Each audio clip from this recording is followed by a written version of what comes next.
I'm going to save you about 18 months of your real estate career. There's a bunch of things that you're doing that you shouldn't be doing, and a bunch of things you're missing out on because you're just kind of caught into the chaos of getting into real estate. Most people think real estate is about houses and talking to people, and that is a big part of it, but there's so much else to it. And then they're not sure how to talk to people or where to talk to people, and they get caught up with all these other things because it sounds like they're getting work done and they're not. So let's just go through some of the things. One, you don't need a logo. Forget about a logo. You don't need it. It's a waste of time. What you need is a business plan. You need a plan, and not a crazy business plan about how you're going to have this empire. You need to start small. You need to figure out how you're going to get your first client. And what happens is you find someone like me on the internet, you find somebody else on the internet, and you hear about these different ideas, and you're like, I want to try that, I want to try that. That's the other thing. Pick one or two, maybe three things that can help you find new clients, and do that. And don't jump off of it, because I promise you, everything works. Expired listings work, door knocking works, social media works, networking works, paid ads work. It all works. You could hand pins out at this grocery store. It works. But you have to do it at a high level. You have to do it consistently. And so when you get distracted and try to start something up, there's time to go and start the thing up, to go create the newsletter, to go figure out where the networking is, whatever it is. Whatever you're doing, what I want you to do is figure out, can I do this for the next 6 months? Can I do this for the next 2 years? Am I fighting myself to do it? Because that's what invariably happens. Someone hears about, cold calling, and they hear the success, and they do it, and they find out how terrible it is, and it's not for them, it's their not style, and they drop it. And then they get frustrated. Really, what I'm trying to help you avoid is where people come to me 18 months into their real estate career going, I'm lost, I don't know what to do. Just tell me where I need to be, because I'm not making it here. And it's that lack of execution, the jumping around, that really kills you. Now, another place that really affects people is that their friends and family do not usually help them. They don't use them the first year, 3 years, because look, if you were working at 7-Eleven, if you were working at a retail shop, and now you're saying, hey, I sell houses, come work with me, and they're like, my house is $500,000. I'm not sure you're the person. I remember when you were a kid eating paste in the corner. That's just the way it is. People know you at a different level. You ask any agent who's been in this, it's easier in the beginning to get a brand new person who doesn't know you.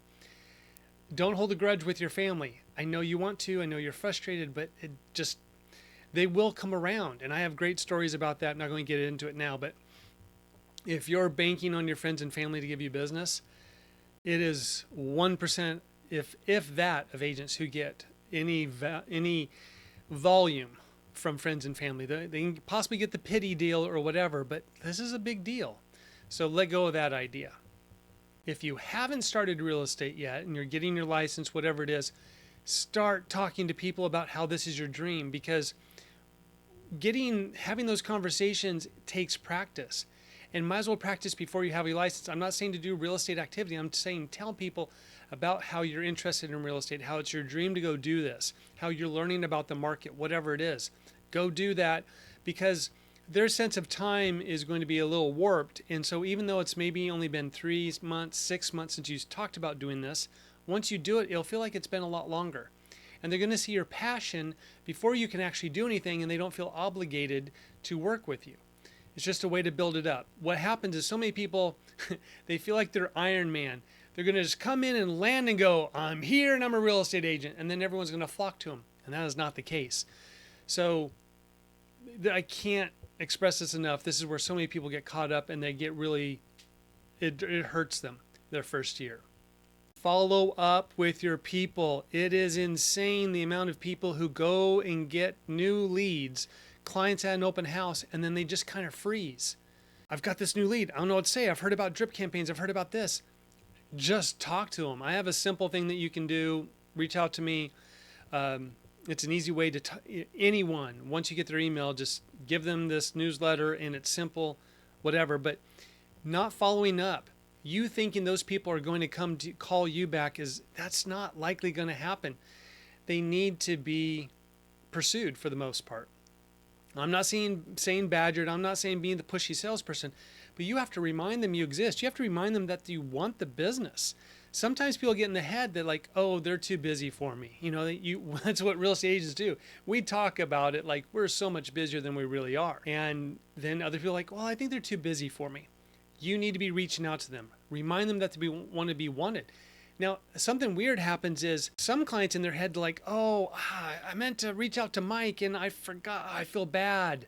I don't want to reach out to him now. It's been so long and I said I'd call him and I didn't. By you contacting them, they know it's okay to contact you. You make it easy. And there's people who are going to ghost you. Let that go. You still reach out every once in a while. Make it easy for them to come back. The easiest line they can give you is just tell them, hey, look, I know you've been busy. Don't worry about it. When the time's right, reach out to me and let me know how I can help. That doesn't mean that that's the last time you talk to him, but you talk to him again. Make it easy. It's amazing how often people feel embarrassed and then easier to go with someone else and call you.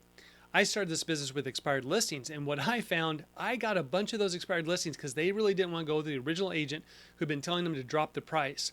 It was easier to talk to me and go, yeah, I now understand what the price is and I'll do it. So follow up. Fortune is in the follow up.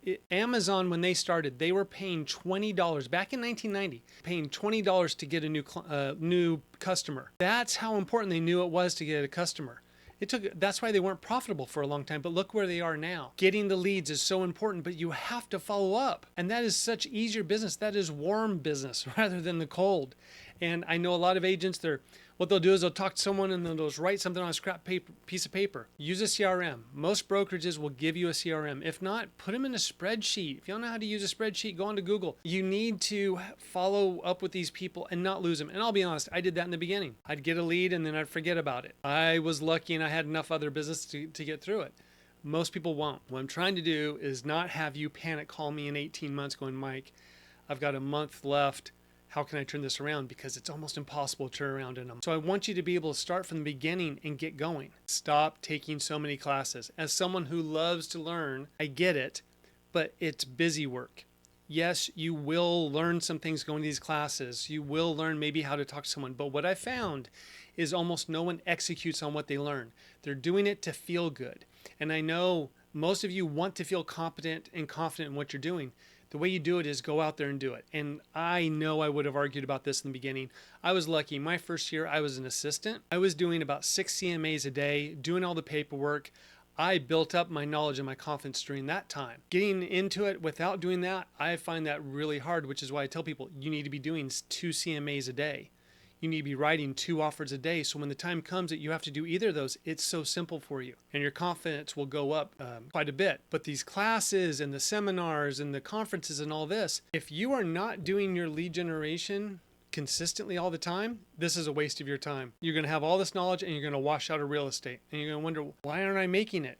Well, you're not spending enough time, and you'll think it's worth it to take the classes. You'll think it's worth it to watch these YouTube videos, and this one probably is worth it if it'll get you back on the path. But for the most part, you're going to hear these ideas and not execute. I've talked to a ton of people who've gone to conferences. I'm guilty of this too. You hear all these great ideas, but you ask them, what do you remember from 6 months ago? And they don't remember. They had these great ideas to do these things and they don't do them. Your main job, unfortunately, is to lead generate. You are a marketing and lead generation company more than your real estate company, especially in the beginning. Once you get clients, then you're more about real estate. You have to figure out how to get clients. And this is what catches a lot of people up is like, well, I want to meet people and talk about real estate. And then all of a sudden they get a little scared about talking to people, but they don't understand the marketing. They don't understand the paperwork. They don't understand the accounting. They don't understand the rules, all these other things that aren't fun. And then they get caught up scared of the paperwork.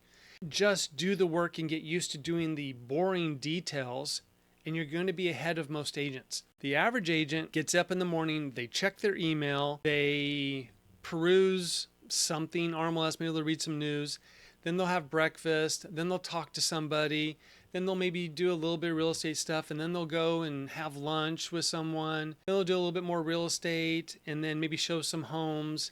But they're doing all this little stuff and they're not really doing the work, but then they think, oh, I've put in a good 8 hours. Most agents don't. And the ones who aren't making it, they're not either for the most part. If you're making your calls, your door knocks, whatever it is you're going to do, if you do it consistently, you're going to get there.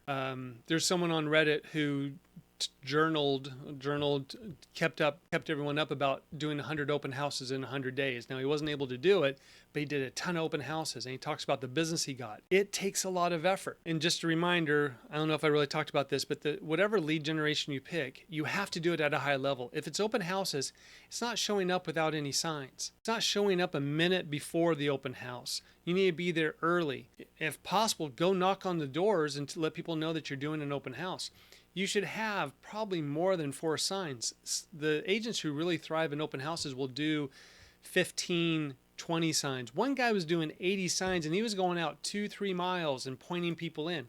Insane, but that's how he built a business. He built a team doing this. Whatever you're going to do it at a high level. Don't just get, well, I called these people. Call people, work on your scripts, find a script partner. If you're door knocking, go in with a clipboard, have some stats, have some things to talk about. Have, as you're learning, have maybe some things written down that you can throw out, if they throw you some hard objections or whatever, but do it at a high level. If you're farming, if you're sending postcards to a neighborhood, that takes about a year before you usually break loose much of anything. You might get lucky on one person the first month or two. For it really work, it takes time. So do it at a high level, do it consistent.